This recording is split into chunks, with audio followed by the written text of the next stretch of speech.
Turn it off. Okay. What I'd like to start off is just quick introductions. Tell us your name and who you are so that we know who's here chatting with us today. And I know my order might be different than yours, but if we could start over here with, let's see, Alan. Would you mind starting us off, Alan? Sure, Alan Grant, Austin, Texas. Football background, I work for the NFL and play football. Awesome. Thank you. Yep. All right, now next to you we have Roby. Good morning, everyone. I'm Anthony Roberson. I go by Roby. I'm calling from Colorado Springs. All right, thank you. And Blake, this is a good sound check too for everybody. Yeah. Kelly, did you say me? Just name and where you're from. Yep. Yeah. Blake Wilson. I am down here in Houston, Texas. All right, and you can tell everybody, if you work for PCA, you can tell us who you are too. Yes, I am the partnership manager for the Houston chapter down here. And who do we have next there? Don. Hi, I'm Don Montgomery. I coached football and wrestling for 39 years, and presently I'm the development director at Mount Union College in Alliance, Ohio. Great, and this is your first Google Hangout? It is. All right, Eric. Yeah, my name's Eric Fisher. I'm a PCA staff member. I'm a partner support manager. I work in Philly, in D.C., and North Texas right now, as well as the emerging territories, Seattle, Atlanta, and Austin. Gosh, and I thought you were just Philly. I thought you were all out there. No. Am I getting Yeah. it? All right. Is that what you're looking for? It is. There you go. So I have to unmute it. Wait. Wait, somebody's not muted here. I'm hearing some conversation. There you go. Heather, go ahead. I'm not. Maybe I have to check volume. Let's check volume. Oh, that's. Thank you. You're welcome. No problem. All right. Yeah. You're on. You're hooked in. Thank you. Good luck. It was nice to meet you. Nice I hope meeting you you, come Sam. join Thanks. us for Life Sports. I would love to. Yeah, Love we'd to. love to see you. All right. All the best. Bye-bye. I think Steve's in. I'm in. All right. How are you, Steve? I'm good. We can't see Finally you. made it. But that's okay. We're gonna continue with introductions here. Heather, go ahead. I'm Heather Dittmer. I'm in Nashville, Tennessee, and predominantly soccer coach, and now work with United Way doing after-school programmings that are sport-focused. Awesome. Thank you. Jack? I'm gonna skip Jack. Jason. Jack is in Portland, Oregon. He is the partner manager for PCA. Jason? Okay, he's got muted. Carrie? Not sure about Carrie either. Okay, Keenan? Yeah, Keenan Big, partner support manager in Chicago and Houston. I don't always look this bad. I do have strep throat, so you'll have to bear with my voice. Terrible. What adult gets strep throat? Two, apparently. Hey, Yeah. Kelly. I'm sorry to hear that. Jason, go ahead. Hey, sorry, it's Jason. I'm on low bandwidth working out of a hotel, so you didn't hear me probably. But it's Jason Pratt, partnership manager for the Philadelphia area, and I've been with PCA for about 6 years. Awesome. Thanks, Jason. And Lauren Herring is there. I don't know if she can hear us. Yeah, I can hear you. Okay.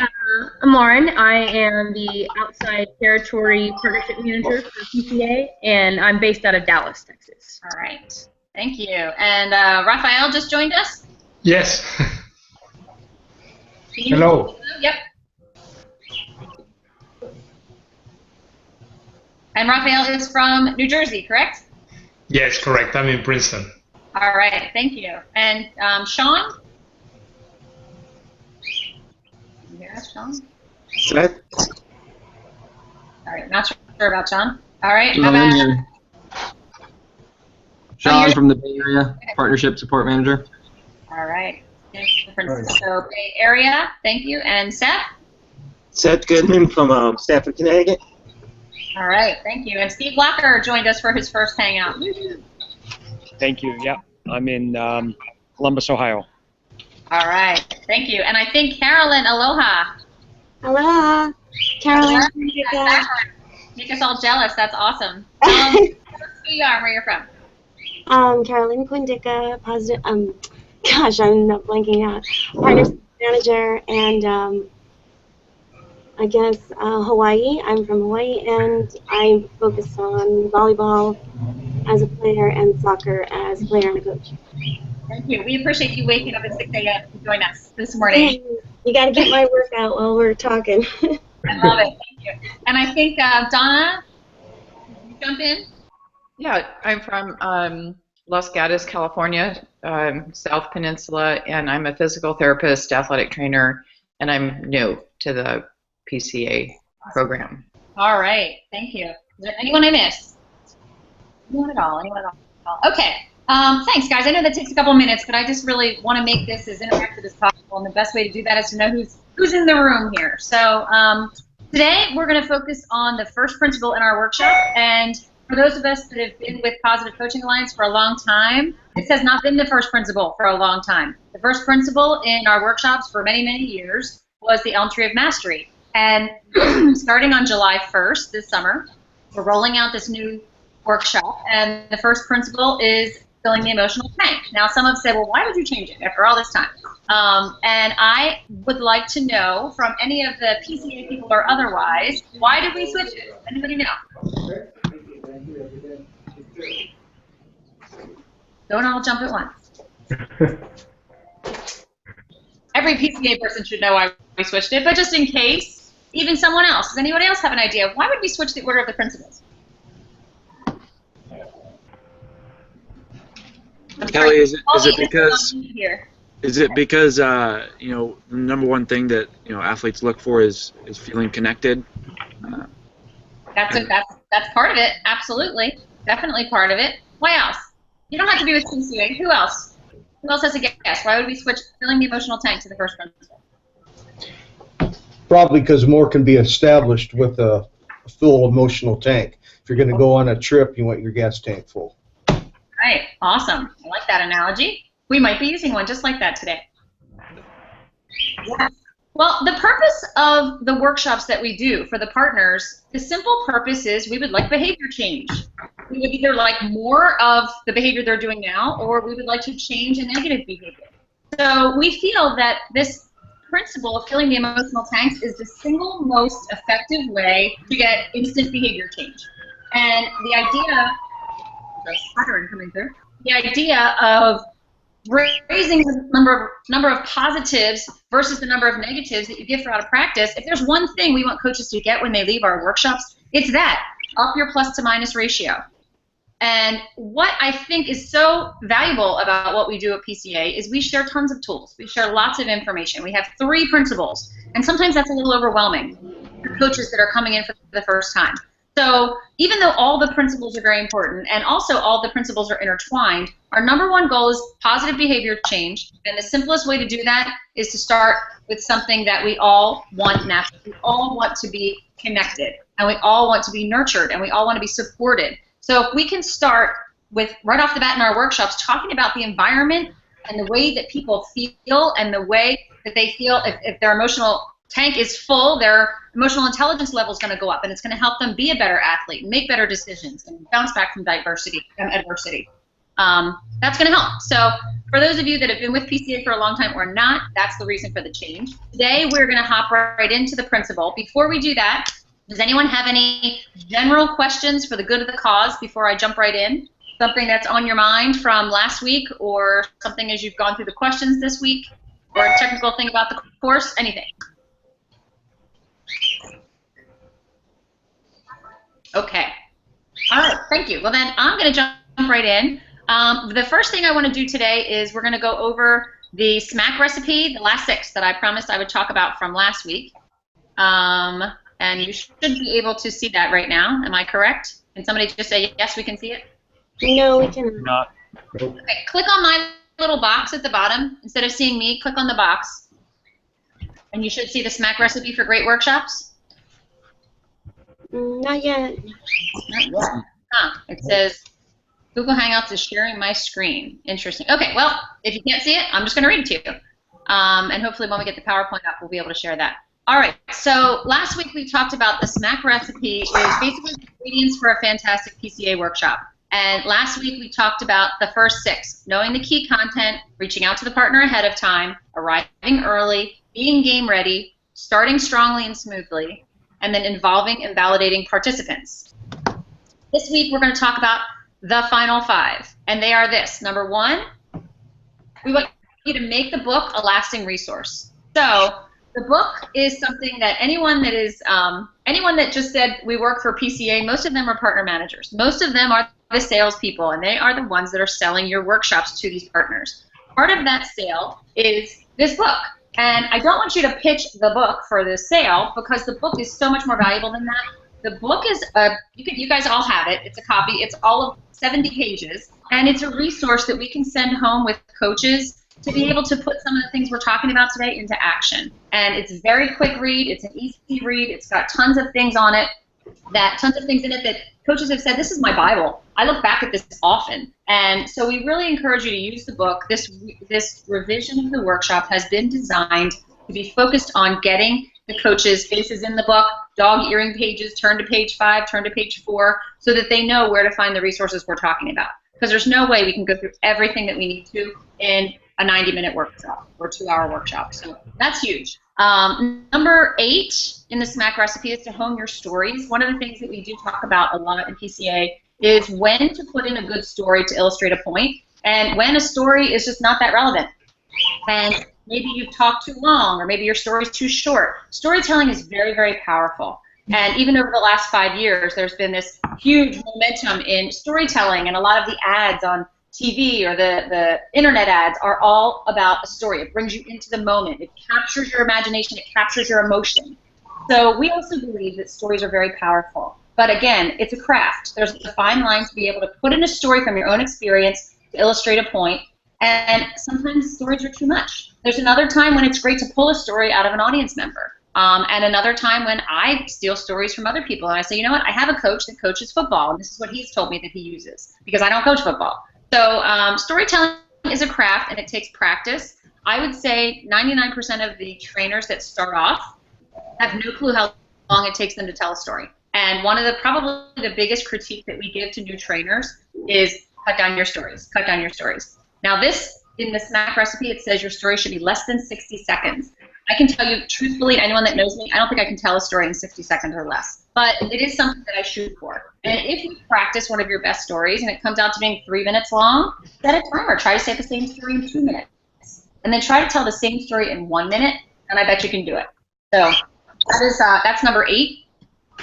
Number 9, address the role of winning and competition. There is nothing probably more exciting for me than when I have coaches come into this workshop and they think we're all about soft and fluff and everybody's a winner and, you know, PCA, everybody's positive, everyone gets a trophy. And the very first thing I say is I talk about the competitiveness of the people involved in this organization, the fact that we are focusing on winning, and scoreboard is important. It's an important tool, and we want to make your athletes perform better. I love it when I see the whole audience perk up, because right off the bat they're like, oh, okay, wow, I'm not just going to hear about giving everybody stickers and giving everybody popsicles. And so the role of winning in competition is something that I get out right off the bat, because every single coach, especially the ones that say they are positive coaches, they all want to win games. That's why we do it. Nobody would ever sign up to be a coach if they wanted to lose every game. So that is something crucial right off the bat. Number 10 is we like you to end early. I always say to the partner when I come in, what time do you need this workshop? What time do you need the people dismissed? Or what time did you tell them this workshop will be over? Because we send you the information as a trainer, but it might not jive with what the partner's expecting. So every time I go in, I'll say, okay, what time is this workshop over? And they'll say, okay, it's over at 8:30 on the dot. So end 5 minutes early.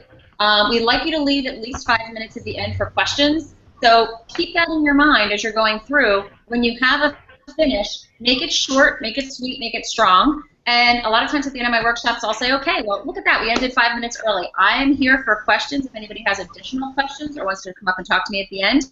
But thank you for coming. You know, those of you that traveled a long way, you know, safe driving. But I make sure it's over, but then I also leave myself available for about 10, 15 minutes for questions.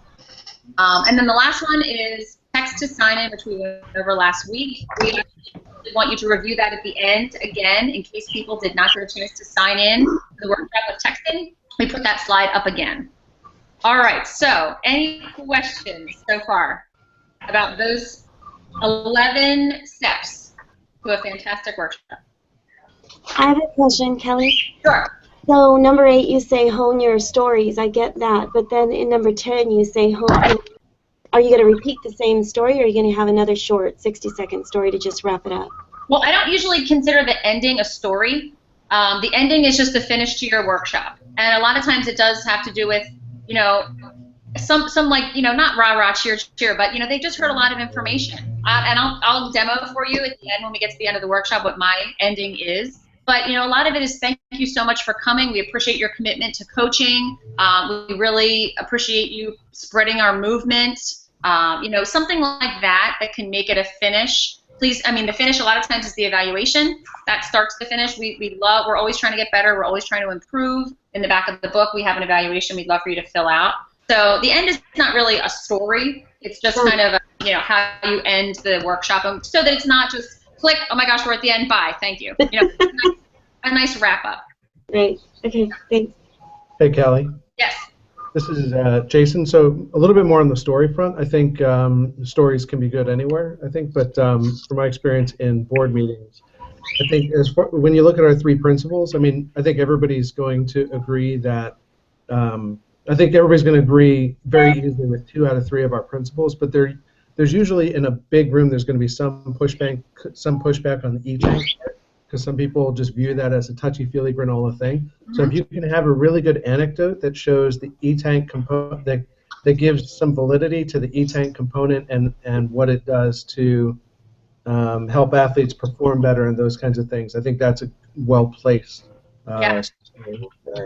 Thank you, Jason. That's good feedback. And one of the things that is great about the book also is that Phil Jackson has written the foreword, and we use a lot of Phil Jackson's material. So one of the stories, and I don't know if I'm going to share it today or I did in the video, but one of the things that I like to remind the coaches in the room is that our National Advisory Board, that's made up of professional coaches, professional athletes, Olympic athletes, have endorsed these principles. Phil Jackson, being, you know, the winningest coach in the NBA, has used the emotional tank. And we're going to talk about that today. So just kind of saying that sometimes, get some of these youth coaches that go, you know, it doesn't really matter how many positives I say to kids or how much tank filling I do. I have to yell and scream to get their attention. Phil Jackson was sort of on that same wavelength until he started to notice with a player like Horace Grant that his tank was low and he wasn't performing. And all he did was change around the focus of positivity, and he saw a big behavior change. So thanks, Jason.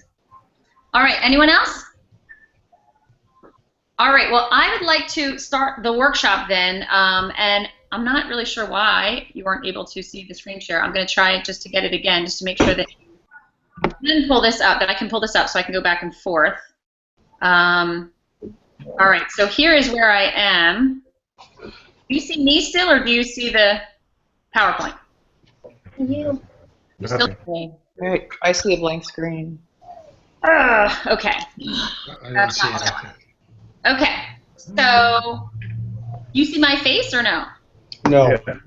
No. Black screen, no. Okay, that's not cool at all.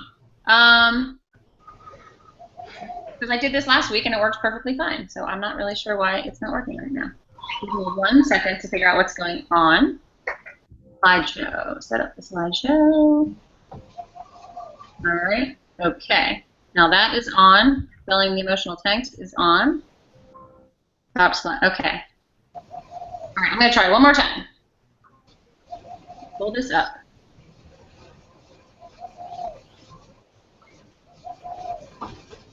Sorry, everyone. Flash it, right? All right. Can you see it now? Blank screen. No. Not cool, not cool, not cool. All right. Well, plan B is to try to just see if I used to have the screen behind me. Last session I have a desktop that I pulled behind me, and I was trying to be so high tech this time. All right, one more thing. Hold on to your hats, people. I did this an hour ago, and Ruben was on with me, and he said, "Yep, it's working great." All right.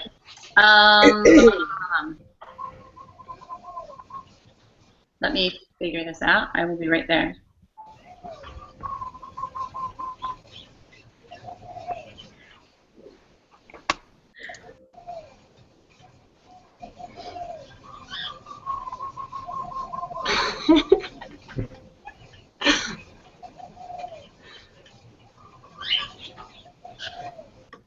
Do you guys see everybody's faces scrolling through? Yep. Thank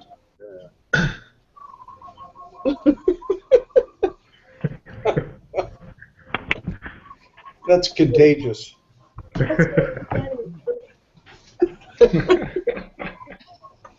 She's on the bike. Oh.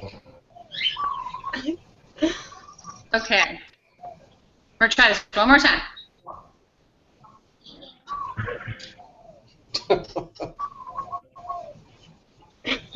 Anything? Nothing. Nothing? I am so sorry, people. I do not know what's going on here. All right, well, you know what? I'm just going to go through. You know what I'm going to do then? I'm going to show it to you.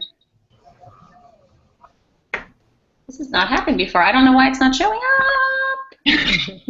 Ay, ay, ay. Can Carolyn lead a spin class the next time we're on? Yes, there you go. Some funky music. Amongst yourselves for a minute. All right. Well, I mean, I can just go through the workshop myself, but I hate to have you see a blank screen. I don't know what's going on. Okay, give me one more attempt. I'm not giving up. Okay, so this is a teachable moment. If this happens during our workshop, what do we do? You give people a fantastic question. So here's what I would like you to do, folks. While I'm figuring this out, here's what I want you to do. I want you to think about the dream team. Think about the best team you were ever on as a kid.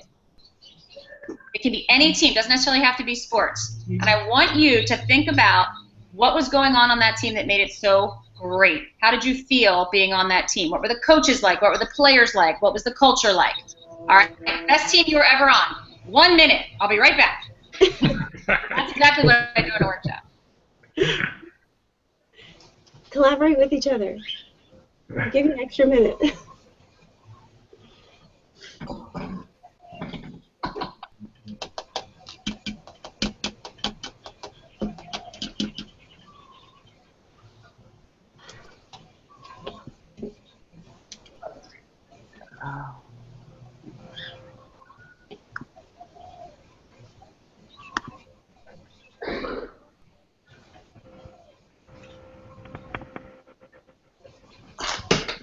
Am I the only one up at 6 a.m.?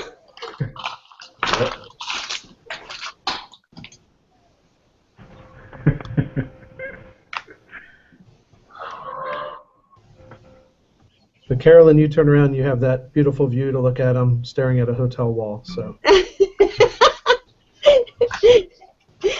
Well, call me more often and you can look at the view. I could be like the famous YouTuber and just walk around with my computer. All right, what city are you in? Huh? I am in Princeton, New Jersey. Wow.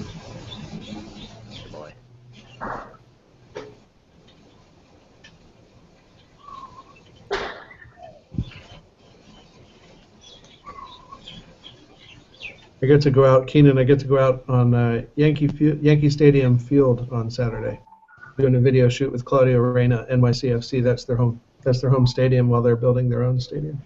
I was just about to chastise you for calling it Yankee Field.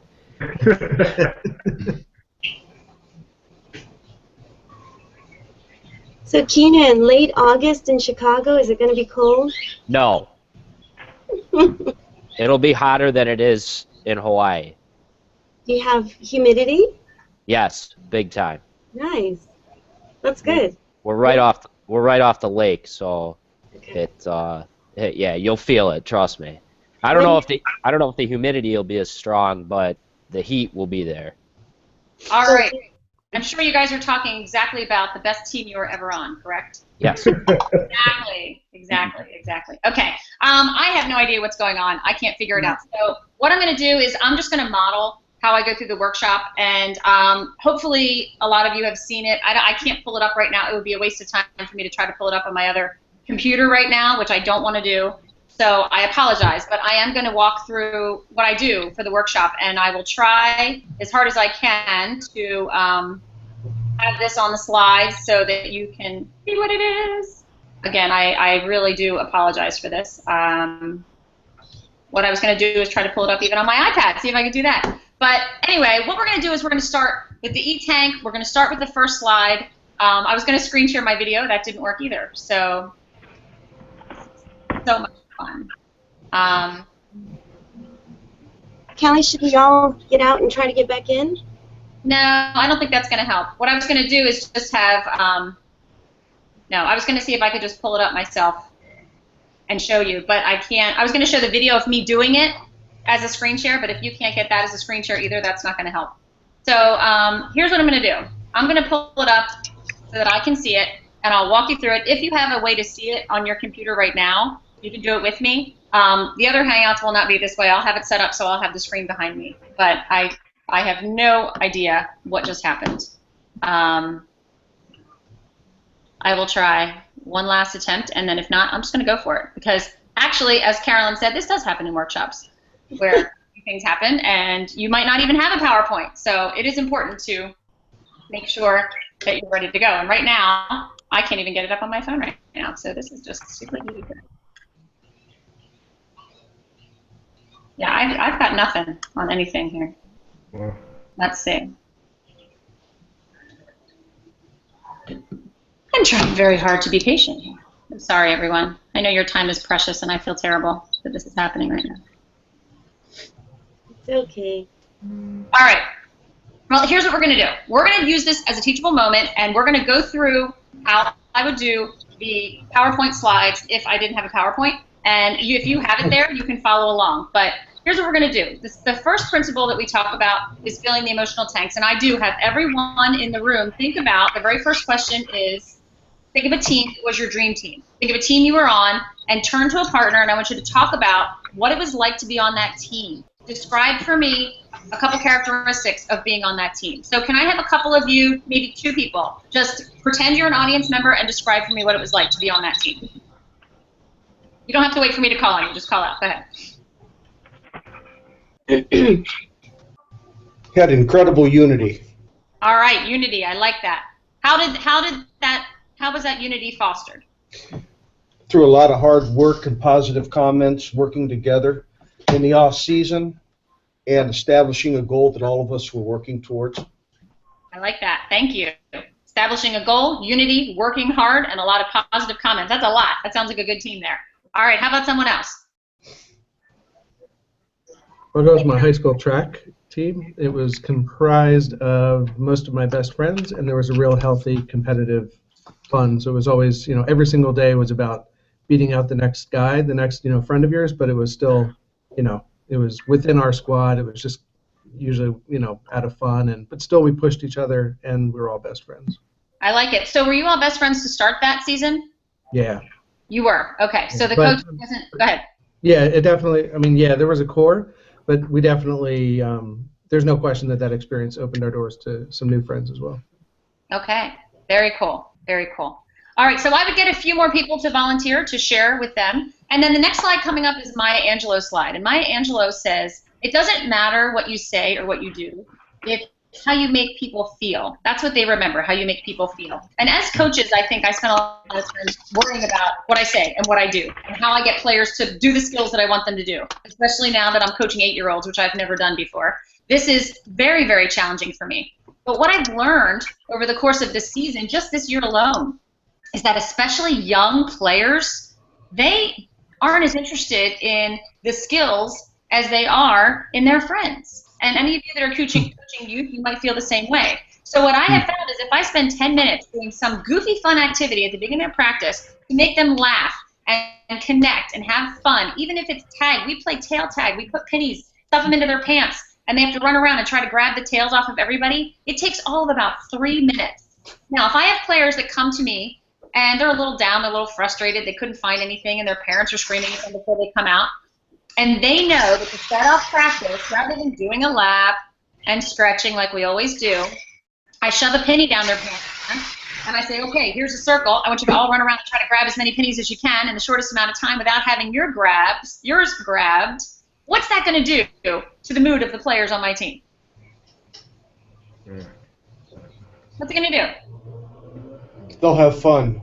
They're going to have fun. They're going to be laughing. Now, I want you to picture this. what we talk about in principle number 1 is called filling the emotional tank. We agree that everyone has an emotional tank level. We use the analogy of a tank of a car. It doesn't matter how fancy your car is. If your tank's not full, you're not going anywhere. So we also want to look at kids the same way, and adults. Coaches have an emotional tank, so we have to keep that in mind as well.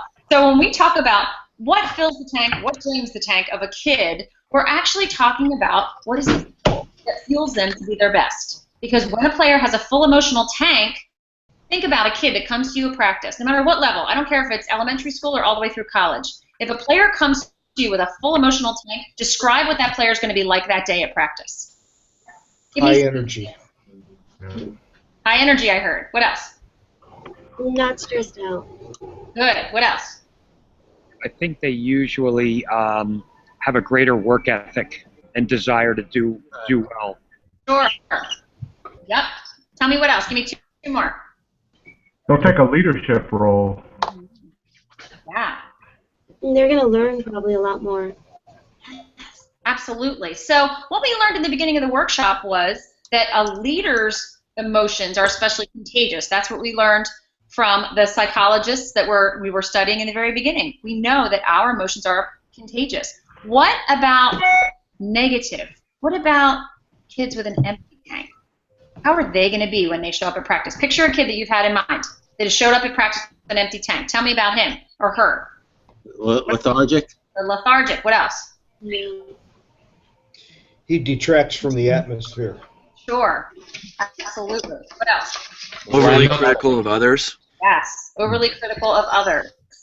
Will not be receptive. Yeah. Not being receptive. Absolutely. So think about the dream team you were on. The dream team that you had as a kid. The dream team you were so excited about. You could have been on this team and you felt like you had a full emotional tank all the time. Coaches, what I want you to be aware of is that you have more power than you think you do to control the emotional tank levels of your players. We have found that kids that are in horrible home life situations, have tough situations at school, can come to practice and their mood can switch like this because of the power that coaches have. I have had kids that have come to me as a teacher and they have been fantastic, on top of the world, best student, A+ student. And at conference time when their parents show up, and I say, oh, gosh, your son Jimmy, he's just great. He works so hard. He tries so hard. He's so responsible. And the parents say, my son's Jimmy. I don't know who you're talking about. Kids can change because of their atmosphere. So remember that, coaches. You have a lot of say over the atmosphere that you create in your team. So what I want you to think about is this. We know what kids act like with an empty tank. We know what kids act like with a full tank. How do we fill kids' tanks? What's the most effective way to do it? Now, I grew up in the 90s. I started coaching in the 90s. One of the things in the 90s was positivity. Everybody be positive. We want everybody to give lots of compliments. We've got to build these kids' self-esteem up. And what we found was that actually backfired. All the positivity that we're giving kids is great, but a lot of it was empty praise. So what I'm going to tell you today are a couple of things that were eye-openers for me. We're going to talk about what drains the tank first. And I know this is silly. I do have it up on my phone. I'm on the slide here. What drains the tank and what fills the tank, if you can see it. So, what drains the tank? Let's do a quick exercise. Now, I showed on the video, I usually use basketball as an exercise, but if you are at a soccer workshop or a baseball workshop or another type of workshop, here's what I do. I would ask for 2 volunteers. If I can't get a volunteer, nobody volunteers right off the bat. What I'll do sometimes is before the workshop begins, I might walk around and say, hey, Eric, I'm going to do an activity later. Do you mind if coming up and helping me out? And then Eric would say, no problem. And at that point in the workshop, if no one volunteers, I'll say, oh, would anybody mind? And Eric's like, oh, this is the time. So kind of solicit helpers beforehand if you want to. The other thing I like to do also is say, okay, who has a birthday closest to today? And you pick someone from one side of the room. Great, your birthday's May 10th. Come on up. And then I'll say, who has a birthday closest to today on this side of the room? And then they come up. And I will ask, what sports do you play? So it might be Roby and Alan. We'll borrow you guys today, if that's all right with you, because you're right on the end. All right. Roby, let's just make you a baseball player today. Is that all right with you? Great. All right. And Alan's going to be the pitcher. And Roby, it's like bottom of the ninth, bases loaded. You know the scenario. 2 strikes, you're up to bat, okay? So, Alan, you're going to pitch the ball for Roby, and Roby's going to swing. I bring a ball to my workshops. And I have them imagine they're swinging. So I'll say, okay, Roby's going to pitch. I'm sorry, Alan's going to pitch, Roby's going to bat, he is going to smack that ball, he's going to make contact, it is going flying over the outfield fence. I want this side of the room over here. When he hits that ball, I want you to fill his tank.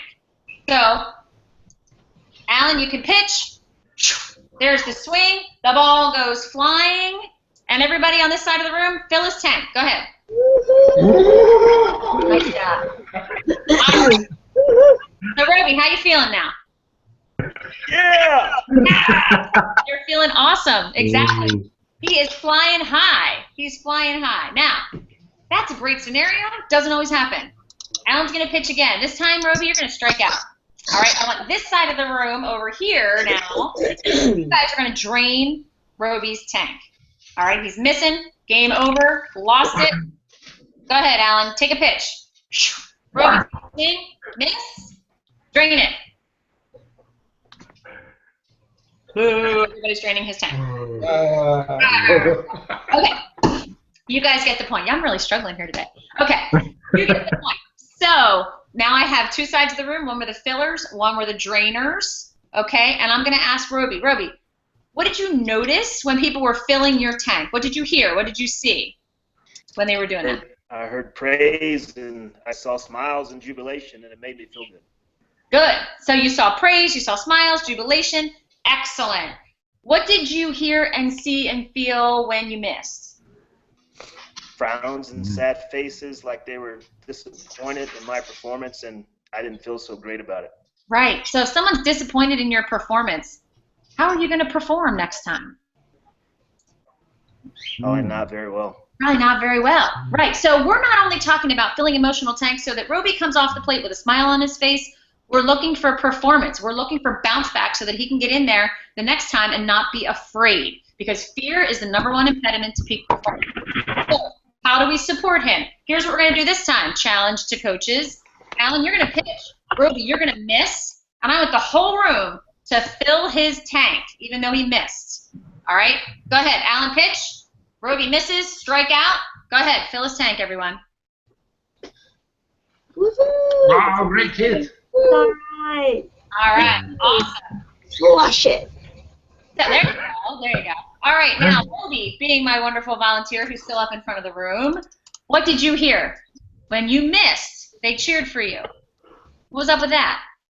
Yeah, initially I thought they were going to be disappointed, but they showed me that it was okay, and they started to give me confidence, and I can't wait to get up to the bat again. Yeah. What did you hear most people say? Way to go. Nice try. Way to go. Nice try. Excellent. People were cheering for your effort. Not necessarily. They weren't saying, good job, miss. Way to strike out, buddy. Way to strike out. That's not what they were doing. They were cheering for your effort. I want you to think about this. When someone makes a mistake on your team, we want you to be truthful. And I'm clicking down. Fills the tank. We're clicking through. What drains the tank? Criticism and correction. Sarcasm. Ignoring. Nonverbals. We're going to talk about that in a second. What fills the tank? Here's the click. Truthful and specific praise. Roby, did you hear anybody say good job? Yes. Yes. Yes. I always hear people say good job. What information in those two words is helpful to make you be a better player? Nothing. Nothing at all. Yeah. Nothing. And when an athlete like Roby, who's a competitive athlete, has just made a mistake, does he think he did a good job? No. No. So we want to be credible. We want to, whatever feedback we give, we want it to be useful. Roby missed. But what are 3 things as a player that he did well? Even though he swung and he missed, what did he do well? Or what could he have done well? Could have been a nice swing. Could have been a nice swing. Great. What else? He stepped up to the plate. Yes, stepped up to the plate. Maybe his stance was correct. What else? Yeah. Kept his head down. Kept his head down. So that's what we call truthful and specific praise. This is the challenge coaches. It's easy to clap. I need to be a positive coach. I'm all PCA here. I'm clapping. I'm saying good job. That is not as useful. Players only hear the first thing that comes out of your mouth after you make a mistake. If it's good job and they don't feel they've done a good job, don't tell them that. Tell them good swing, good stance, way to keep your head down, way to follow through, good kick, whatever sport you're doing that it is, way to get back on defense. Tell them something useful that's truthful and specific, and it is much more effective in filling a kid's tank. Expressing appreciation is something else. Appreciate what he's done well. You took that swing. That ball was right down the middle, and you know what? You had the guts to go out there and take it. Thank you. That's awesome. You didn't shy away. Listening. Listening is huge. My grandmother once said, God gave us 2 ears and 1 mouth for a reason. She wants you to listen twice as much as you talk. Think about that, coaches. When a player comes out, usually on subbing or at halftime or after a race, the first thing they do is come over to the coach. And the first thing the coach usually does is tell them something they've done well or something they've done wrong. Coaches, a very powerful tank filler is having the players take ownership in their own game. So when a player comes out, instead of saying, all right, here's what I saw. I saw you played good defense. I saw you let that guy go by you a couple times. Whatever the advice we want to give, players, when they can come out of a game, say, okay, what'd you see in there? What was going on? Something that's simple. How do you think you did? Tell me what it was like to be on defense against that guy. Really ask questions that are going to give the player the feeling that you care about what they say. That is a tank filler. Now, let's take a look at nonverbals and verbals. This is really interesting. There was a professor from UCLA, and Albert Moravian, and he studies nonverbal versus verbal actions. And what he found is, just intrinsically built into our system, we respond much better to nonverbal communication, because that's our first communication. So coaches, I want you to think about this. 70% of the communication that you give to athletes, nonverbal communication, they will listen to 70% better. They only hear 7% of what you actually say. So I want you to think about this when you are giving feedback to your players. Even if they're on the side of the field, if they're all the way over the end and they can't see you, if they see your head down, if they see your arms up in the air, all the things that you showed Roby when you were draining his tank, they're going to take that as criticism. It's going to drain their tank, and they're not going to be ready for the next play. So I want you to just be aware. My daughter's teacher used to say, complain in your brain. I want to see thumbs up, fist pump, whatever you're going to do. Even if in your head you're going, I can't believe they just made that shot. We went over that shot so many times in practice yesterday. Whatever it is, make sure your nonverbals are showing positivity. All right, so let's keep going. Here's the million-dollar question. The next slide that comes up. What is the one thing that coaches can do to be more effective? Very simple. If I said, I've got the secret sauce, coaches, I know what you can do to be a more effective coach. Here's what it is. It is up your positive amount of comments. And there's a ratio here. You learned about it in the beginning very quickly. Who remembers the ratio that that Phil Jackson talked about? You have to get your positive comments and your negative comments and your critiques to this ratio for magical things to happen. Who remembers what that was? 5 to 1. 5 to 1. 5 to 1. Right, 5 to 1. So how in the world do we do that? I'd like you to open up to page 32 in your book. Here it is. All right, page 32 in your book talks about the magic ratio. And I'm not going to read through the study right now, but there were 3 different psychologists that studied this over the course of 20 years. And they studied it in marriages, they studied it in students, and they studied it in athletes. And they found that when the ratio of positives to criticisms was a 2 to 1, like, I'm doubly as positive as I am critiquing and negative, that marriages were despairing. Students didn't want to learn. Now that's with double the positive. But when they found that ratio increased to a 3 to 1, 4 to 1, and then got to 5 to 1 over the course of a relationship, or over the course of a week, not just bam, bam, bam, bam, bam, 5 positives to 1 critique, but that's when behavior change happened rapidly. So coaches, this is tough to do. How do we up this ratio? I'm going to give you some tools. I'm going to give you some ideas. Again, this is, and I can't show this right now, and I apologize. I'm going to make up for this somehow. But we have a video from Phil Jackson, and I know you're not going to be able to hear it if I try. But Phil Jackson's video that you have on your PowerPoint talks about couching comments in a positive way. Now, that's Phil Jackson. That's somebody that's in the NBA. He's in the highest level. And he has even found that when you give a couple positives, the negative is what they remember. It's like the atomic bomb, he says. So coaches, be aware of this. Let's try this out. Talk about, the next one is a scenario. Here's the scenario. You know that athletes thrive on positive feedback, but your team makes so many mistakes. As a double goal coach, How can you give them the feedback they need to improve? So we know kids need feedback. They need a lot of it. What I'm going to do right now is I'm going to ask you to get into a group of 3. And that group of 3, I'd like you to get with coaches that coach the same age level that you coach. So anyone that's coaching 8 and unders are going to be finding a group over in this corner of the room. If you coach 10 and or 12 and unders, 12 to 8-year-olds, you're going to be in this corner of the room. 15 to 12-year-olds in this corner of the room, and anybody above age 15 is going to be in this corner of the room. When you get to your corner, I want you to match up with 2 other people in that area, and I want you to talk about this. How do you give feedback, receivable feedback, in a positive way to that age level of athletes? I'm going to give you 2 minutes to talk about that as a group, and then we're going to share. So everybody disperses. You go to your corners, you chit-chat, and then I'll ask each one to give me some advice. How do you do it, coaches? So let me just ask, I'll just ask 2 examples. Anybody in this group coach kids, little ones, 8 and under? How do you couch comments in a positive way? How do you give them feedback in a positive way? Give me a suggestion. You guys can make it up if you don't coach 8-year-old. Gotta call them by name. Call them by name. Good. Calling them over by name. Very positive. What else? For the little ones. Point out the things that they do well. Good. Pointing out the things that they do well. And especially, I think, for the little ones, get down to their level physically. If you're a big coach and you're talking down to them, that can be tough on a kid before you even open your mouth. Squat down. Get down. Sit on a bench. Get down to their level and talk to them at eye level. That's a huge tank filler.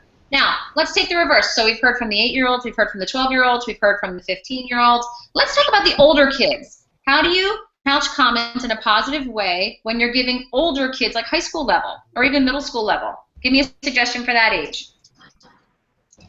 You could start off by building their tanks up, by getting their feedback, making them the player coach, and starting with that to kind of entry into the conversation. I like it. So that they're able to receive, and they want to hear what you have to say. Great. One more for the older kids. You could ask them what they thought they did wrong, therefore you can kind of confirm it. They feel like they're part of the process. Absolutely. Absolutely. And their input. Guess what, coaches? And when we do this activity, we hear from everybody else. They're exactly the same. The way that you feel tanks in 8-year-olds is the same way that you feel tanks in high school kids. And most often, the high school kids will respond better if you feel their tanks as if they were 8-year-olds. So I just want to get out of your mind the idea that older kids don't need tank filling. I can tell you honestly, I have 16-year-olds and I have 8-year-olds, and they are my children. And if I had to guess which one needed more tank filling on a regular basis, what would your vote be? High schooler. The older ones. So don't, when I observe coaches and when I watch them, they are up and down positive, happy-go-lucky, wonderful, positive coaches for the younger kids. When they get to high school, they forget about that. So be aware that coaches of the high school level and older need even more. So let me get you some tools here. Okay, up to page 40, please, in your book. There's lots of tools here that we're going to talk about today. We're going to dive into some. But on page 40, we talk about this. How do you give this type of criticism? Let me be specific with you here. So giving receivable feedback, we call it kid-friendly criticism. We like to be respected in our workplace. If we've done something wrong, we don't expect our boss to come in and chew our heads off and scream at us in front of all of our coworkers. Usually if there's an issue in a place of work, they come in quietly. They might send you a little note, send an email, come to my office. It's private. It's something between you and that person. But for some reason as coaches, we feel like it's okay to scream at a player in front of everyone else. Let's take the same amount of quality conversation that you would expect yourself. So avoid non-teachable moments. When do you think is the worst time to give a player critical feedback? If you were the vote. During the game. Right in the middle of the game, right in the middle of the play. What Right else? after they get done playing. You got it. Right after they got done playing or right after they made the mistake. Okay, be aware of when you're giving the player feedback. We said park it. Park the mistake. Keep it on your clipboard. Park it on the bus and talk to them about it later. Or wait till a couple plays and then pull them out. Don't pull a player out the minute they make a mistake, because all of a sudden that mistake is the reason they're out of the game. And I have actually been careful of this in high school. Sometimes you want to sub someone in, and then they make a huge mistake right there. And I think, okay, keep them in for another couple minutes, and then pull them out 2 or 3 plays later and talk to them about it.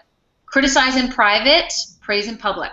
Very simple. Same what we would ask. Ask permission. Hey, is it okay? I have a suggestion for you that might make your shot a little bit better. is it okay? And they might say, yeah, sure, coach, that's great. Or they might say, can you just wait a minute? I'm a little fired up right now. That's great. Respect that. If then is huge. Okay. If then is a huge thing that I've actually worked into my coaching repertoire. I know that kids want to know why all the time. What's in it for me? So if I have that player that is, let's say it's a soccer game, and that player is flying down the field, and every single time they're coming down the wing and they're trying to shoot on goal, and they have a terrible angle every single time. So they're shooting and shooting and shooting, and they're frustrated. And they're like, coach, I'm just not getting the shot. And they don't understand the idea of angles of shots. I would pull that player out or talk at halftime, and I would say, you know what, Brittany, that was a great hustle to that ball, and your speed is amazing. If you shoot from closer to the center, you'll actually have a better angle. Then you'll pull the goalie to one side, and you'll have more of an opportunity to shoot on the goal. So if you pull it to the center, then you will have a better shot. If then is very simple. I want everyone right now to turn to a person next to you, and I want you to give them an if then, a skill that you want your players to learn in your sport. If you do this, then this will be the positive result. Go ahead. So everybody takes literally 30 seconds. Turn to a partner.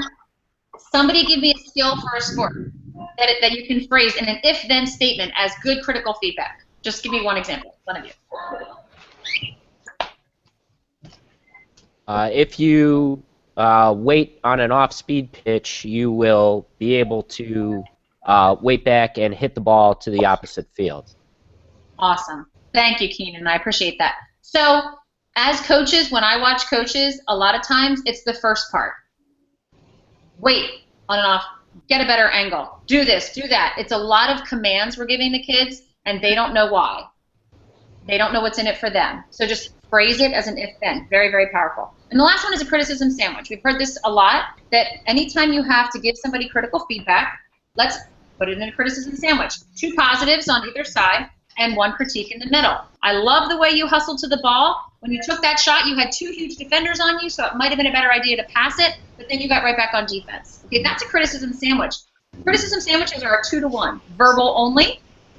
Throw in a couple other things. Throw in some nonverbal. Say the kid's name. Hey, Lauren, come on over here. I have some suggestion for you. Put your hand on her shoulder. That's 2. Smile. That's 3. Then the 2 positives and the critique. That's 5-to-1. That's what we're looking for. All right, now, what I want you to do at this point, remember, we're still in our groups here. I haven't had anybody sit down yet. We're still up. This is on the video as well. This is just an activity that I suggest to get people's faces in the book, and we're not going to do it right now because it won't work in this Hangout. But what I like to do is take some more tools to help. The buddy system, positive charting, and winner's circle. They have a book. So what I would do in the partners of 3 that they just discussed, I would like one of you, raise your hand. One of you is going to volunteer to look up buddy system. Second partner is going to look up positive charting. Third partner is going to look up winner's circle. And the page numbers are on the slide. It looks like this. The slide is there, and the page numbers are right on it. And what I'm going to ask you to do is I'm going to ask you to read in the book, for example, on page 35, the first one, and you're going to read about the buddy system and what that means. Take a minute to read, and then share with your group of 3 how you would use that tool for your team. Okay, this entire activity takes about 4 to 5 minutes to do, but it is really valuable. And I don't bring them all back at the end and say, tell me about buddy circle, tell me about winner circle, tell me about positive charting. I do bring in, for my own sake as a trainer, I do bring in my example after everyone has talked and shared. All right, now you've got some great tools. There are 6 others in the book as well. These are just 3 that we wanted you to highlight. So find ones that work for you and work for your team. One thing I found works extremely well for my team is positive charting. It's something that's changed the way I coach completely. What I found was when I was coaching in high school, I used positive charting very well. I used my assistant coaches to write down an effort goal. When I was coaching lacrosse, it may have been switching hands. I wanted them to work on their non-dominant hand, or I wanted them to hustle to ground balls. So these were things I had on my clipboard, and my assistant coaches could actually tally up how many times the players hustled to a ground ball or switched hands. It was all based on effort. What I found when I started coaching youth is, guess what? I don't have a whole team of assistant coaches with my 8-year-olds. So I get the parents to do it. I give the parents an index card before every game, and that's their positive charting card. And I'll say, skill of the day, parents, is, and the other day my skill of the day was cutting. I wanted them all to cut wide away from the ball. So the kids know, I say, okay guys, here's your cards, go run them out, give them to your parents, tell your parents the skill of the day is hard cuts, running fast to an open space. The kids run over, give the cards to their parents. Their parents already know. We already talked to the parents about it. They keep tally marks of how many times their daughter cut. Last week it was switching hands. The week before that it was hustling to ground balls. They do the positive charting for me. It keeps the parents focused on effort, not outcome. It keeps my job easy. They're keeping track of it. And at the end of the half, the kids go over and get their cards from their parents, and they bring them in, and the kids are so excited. And I'll say, okay, how many times did you cut? And this kid will say, Sydney will say, oh my gosh, 4 times, or 6 times, or 8 times. It is the best way to do positive charting and keep mom and dad focused on what we want them to. Something that works really well for me. All right, that is the end of emotional tank. So to wrap it up, I would say, okay, coaches, now you've got lots of tools. This is going to be the umbrella. So we're going to talk about 2 more principles. Elm Tree of Mastery is going to really focus on performance and honoring the game. We're going to be talking about the integrity of the culture that we have. But I want you to keep this idea. Everything that you do, we want you to couch it in a positive way, truthful and specific, listening, all of these tools that are going to fill up the kids' tanks so that they can be their best for you. So that's the end of filling the emotional tank principle.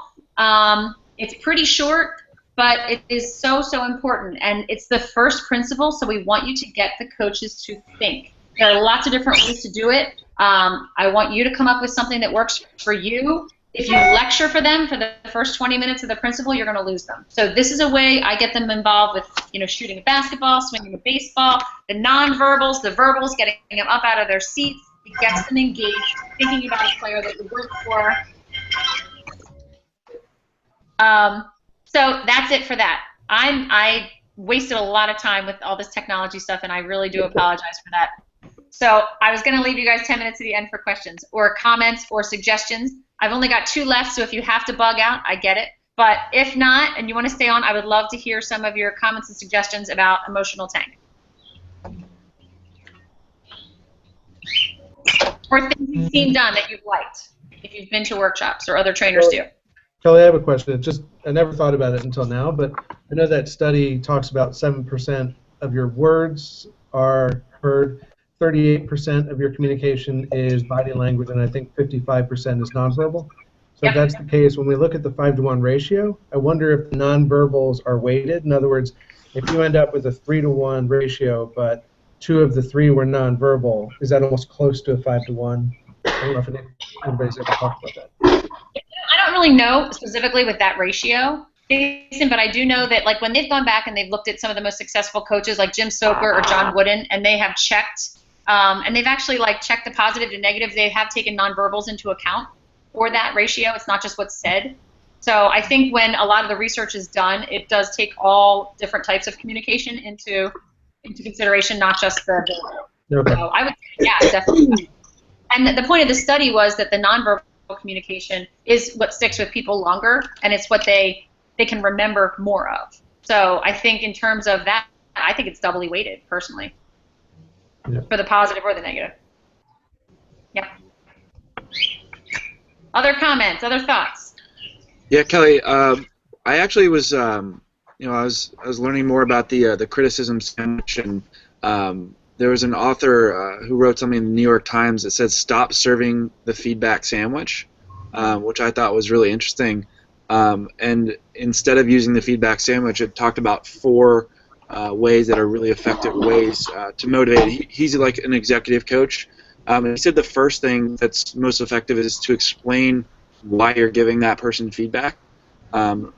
Otherwise, if you start with sort of the positive, they're always hanging on for, what's the negative aspect of the feedback sandwich. So I just wanted to get your take on that and see what you thought. And I definitely would love to share the article with you as well to get your take. I would love to see it. You share it. No, I agree 100%. I think, we call it too the power of the big but. Be careful the way you deliver the positive feedback, because if you say, you did a great job, you hustled every single time, you were right there on the ball, but that negates everything you said beforehand. And as you said, if that becomes your pattern, then that's what the kids are waiting for. Like, all right, this is good, this is good, this is good, but, and then whatever you say after the but, it's like they don't even hear it. So I agree with that, and I think when we talk about expressing appreciation or listening to them, or the why. Why do I want to do this? Why do I want to change this? I think that's really very, very important. Right.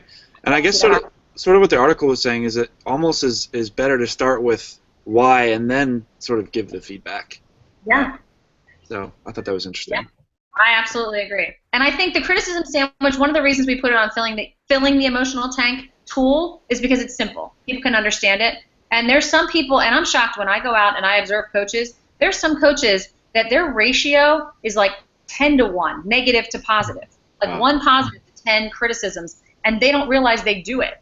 And these are good coaches meaning the athletic director said, oh yeah, he's a great coach or she's a great coach. But then when you actually watch and see what they do and hear what they do over the course of even just a 15-minute chunk of practice, it's instruction. Do this, do that, hustle over here. All right, move it. It's all critiquing their skills and their techniques without any appreciation of what they're doing well.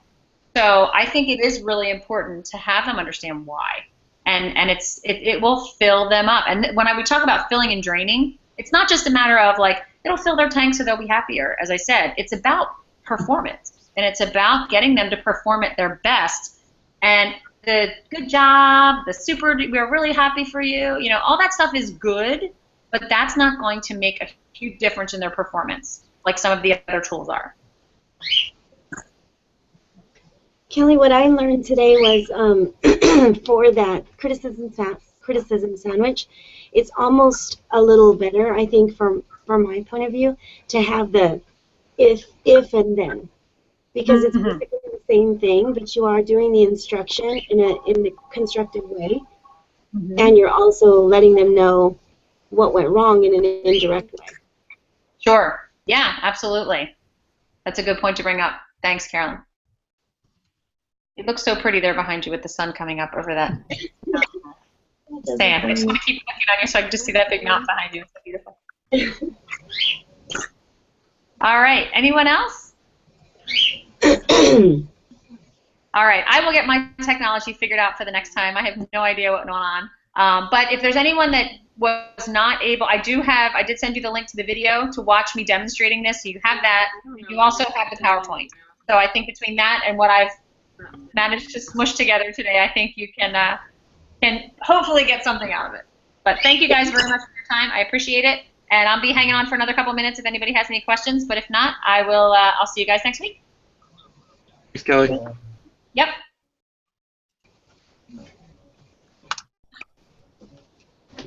Bye, Kelly. Bye.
I'm practicing my screen share, so you can hang up now. I'm just trying to figure it out. Anybody that's still watching, you can hang up now. There's nothing going to be more. I'm just playing with this. There it is.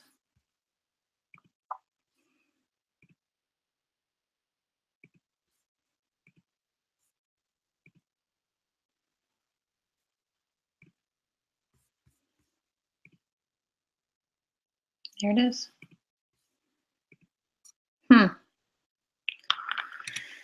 So why did that not work a minute ago?